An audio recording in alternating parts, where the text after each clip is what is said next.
Hello fellow fraggers, my name is Frag himself, and today we're going to be ranking every single implant type in the game. I am going to try to make my rankings as clear as possible, and hopefully at the end of this video you'll be able to know which implants are the best for your cards. I will rank all of the implants in a tier list, so if you're not really common with tier lists, it's just going to be from D tier to S tier, and S tier is the best, going down to D tier for the worst. And I will only rank the implants by type and not rarity, because all you need to know is that the rarer an implant is, the more effective it will get. So for example, a level 7 legendary implant is always going to be better than a level 7 epic implant. And finally, I will separate the video into 4 parts, each with its own implant category, so defense, mobility, attack, and utility. And now that that's said, timestamps are in the description, and let's get started.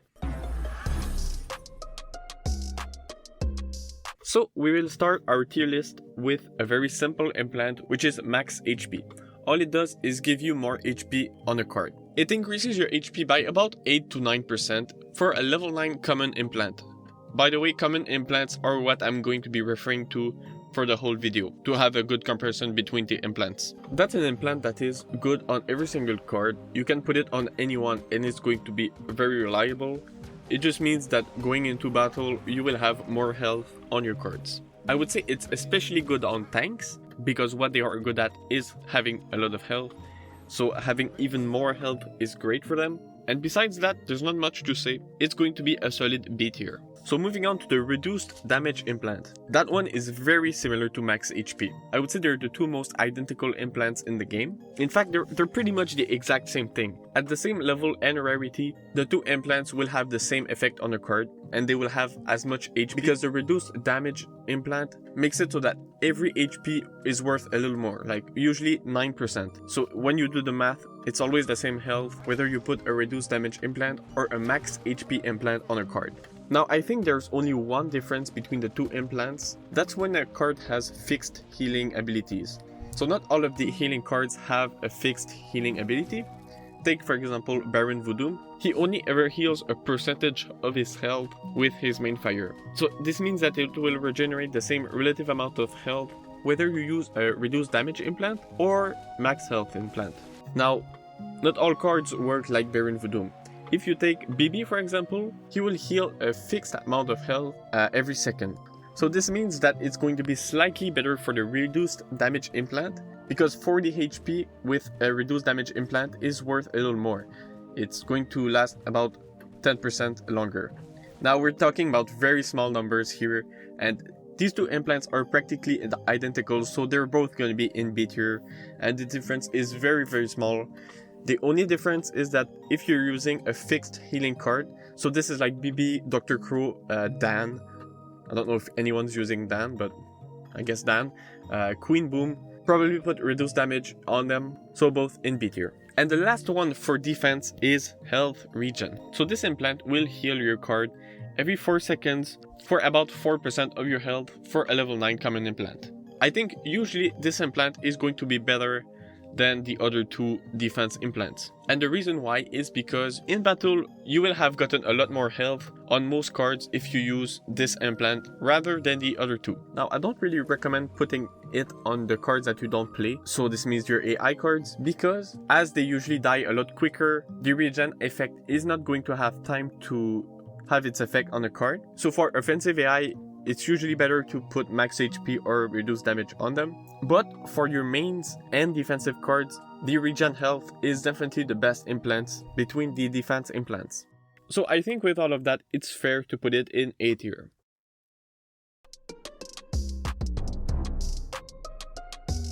Regular walk speed is the first mobility implant we'll talk about. It's another implant that you really can't go wrong with. It can make some cards go really super fast, like Stella or Striker, or even cards that you have mobility frag powers. It can also give slower cards a more viable speed. I think it's especially good to put on your main, because when you're playing a card, you can really take advantage of the speed much more than the AI could. I don't think it's really good to put it on AI, especially on defensive AIs, but it can be good on the close range AIs, so Ronin, Hannibal, and Lucha. I think walk speed is a very good implant, and it's gonna go in A tier. Now its related implant, engaging speed, I don't think is as good. I think it's a very controversial implant. I don't even know if most people know what it does yet. So if you don't know already, it can make you faster while shooting, which doesn't sound bad, and it's not, but it usually isn't as useful as regular walk speed. For a lot of cards, it's going to be pretty useful, but it doesn't actually work that well. There are cards that it doesn't really affect much, and on AI I think is absolutely useless, because speed while shooting is really not something that they master and that is useful for them. So I think it's really not as good as regular walk speed. It might be good on certain cards that are really slow while shooting, but for now I think it deserves its spot on C tier. And now the famous slow effect implant. I think we're all a little bit too common with it. If you've played online, you have played against a zap girl with a slow effect implant, and it is the worst thing you can face in the world. It is the implant that the Frag devs have messed up, and it's really bad because this implant is literally able to stop the enemies when you put it on the right card. Like, your enemies will not be able to move. It's absolutely stupid and it should not be in the game, but it is, and it is a big mistake from the devs, but hopefully they'll be able to fix this for the next update this week. So I don't think I really need to explain it more. It is definitely in S tier by 4.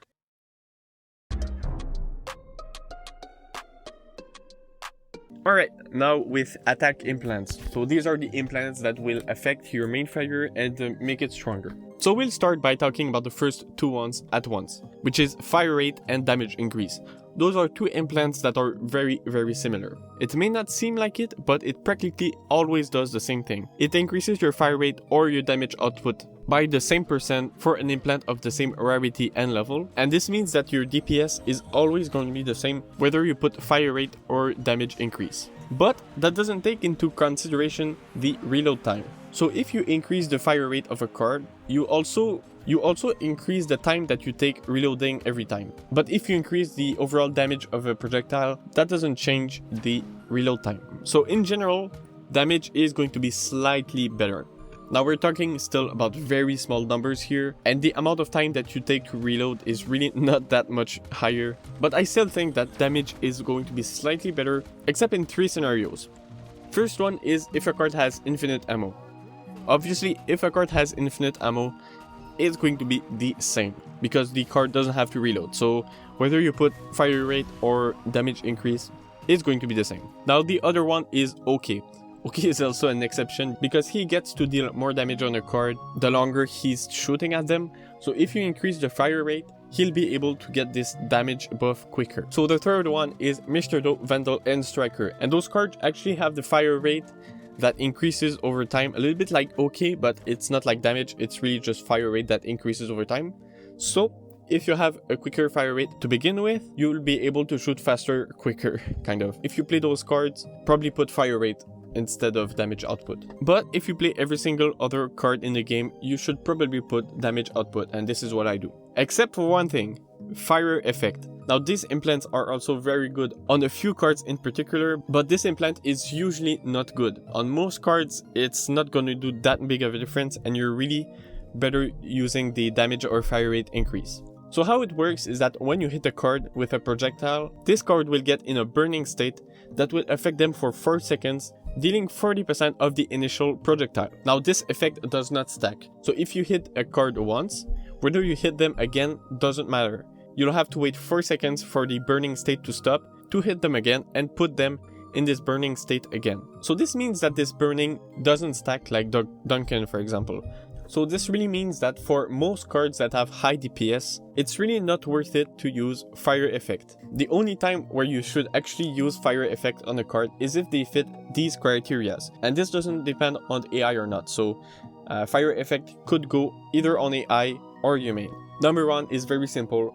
If your card doesn't have any burn effect. If your card has initial burn effect like Duncan or Volcano, do not put this implant on them, because it will actually cancel this burning effect. I don't know why, but that's what it does, and I think everyone should know that, because if you put this implant on cards like Volcano, you will lose a lot of damage because of that. Next one is if your card hits 1 projectile per shot. because since the burning effect is based off of the damage of one projectile, if you hit many projectiles in one shot, like many shotgun cards, it's not going to deal a lot of the damage for the burn effect. And finally, your card has to have a fire rate under 90. Now, why did I pick 90? Well, first of all, if you replace the fire rate for damage, for example, it will actually deal the same amount of damage if your card has a fire rate of 60 shots per minute or 1 shot per second. And that's because the burn effect deals 10% of your projectile damage every second for 4 seconds, which add up to 40%. So for the fire rate under 60,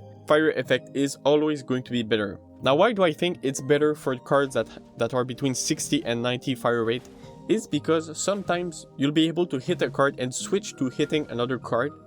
And while you're hitting that other card, the first card is going to have the burn effect on them. And that's going to deal a lot more damage than you would have with your regular damage increase implant. You can also hit a card once and let them burn kind of for a second. And sometimes you'll be able to either one shot or two shot with the burn effect, and you would not have been able to do that with the damage increase implant. Now for this, you kind of need to adjust your playstyle a little bit and kind of hit a lot of cards at once and juggle between them to get a lot of value out of your burn effect. And if you don't want to do that, that's completely fine. And you can just put the damage increase implant. And it's not a bad implant, of course, it's A tier. So concretely, this implant would be good on cards like Andromeda, Archon, of course. Archon, I think, is the best card for fire effect. It's also good on Ronin or Hannibal. Those two cards have a slow fire rate also.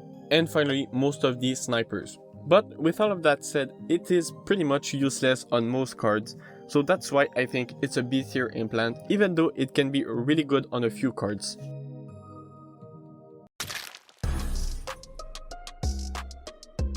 And finally, we can talk about the utility implants. And so first, let's talk about ability duration. It is good on a few cards, but usually it really doesn't do much. I don't think it's even that good on cards it's good on, because it will only increase the ability duration by 10%, which is at maximum only 1 second. So I would say it is in C tier. Now, it is good on cards like Stella, for example, Takeshi, Tankbot, or Lord VR. But again, on most cards, it's really not going to be good. And even on the cards that it's particularly good with, it's not that big of a deal. Yes, it helps. Don't get me wrong, it is still pretty good.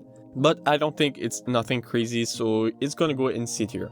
Next one, kind of the same thing, ability cooldown. It really doesn't change that much if you want to reduce your ability cooldown by 10%. I honestly still like to have it on cards like Darius or Intro because you can use their abilities more often, and that's usually pretty useful. But just for the fact that it can be good on actually practically any card in the game, and you can put it on AI cards as well, it's going to go in B tier. I think it's still pretty good, but it needs a little something to be actually like a very good implant.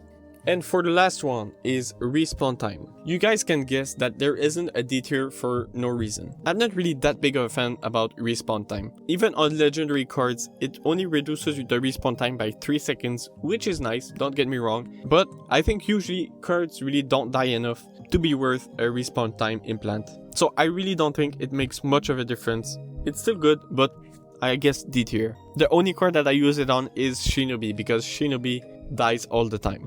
And to conclude this, besides slowing effect, these implants really don't have that big of a difference between them. I split them between the tiers, but it's arguable to say where every implant is placed. And honestly, taking aside slowing effect, of course, I think the devs did a pretty good job with those implants. It's pretty balanced, and I like them. I like those implants. And obviously, I'm saying respawn time is the worst implant in the game, but really not by much, and you could convince me otherwise, probably pretty easily. Because, I mean, implants are new, and I don't know all there is to know about implants. So if there's any information in the video that I didn't mention that you know of, definitely tell me in the comments, because I'm definitely curious about what you all know about implants. And even if you have some questions about implant, I'm available to have some answers for you guys. And with all that said, I hope you guys like this video. I'll see you guys Friday or Saturday for the video about the update.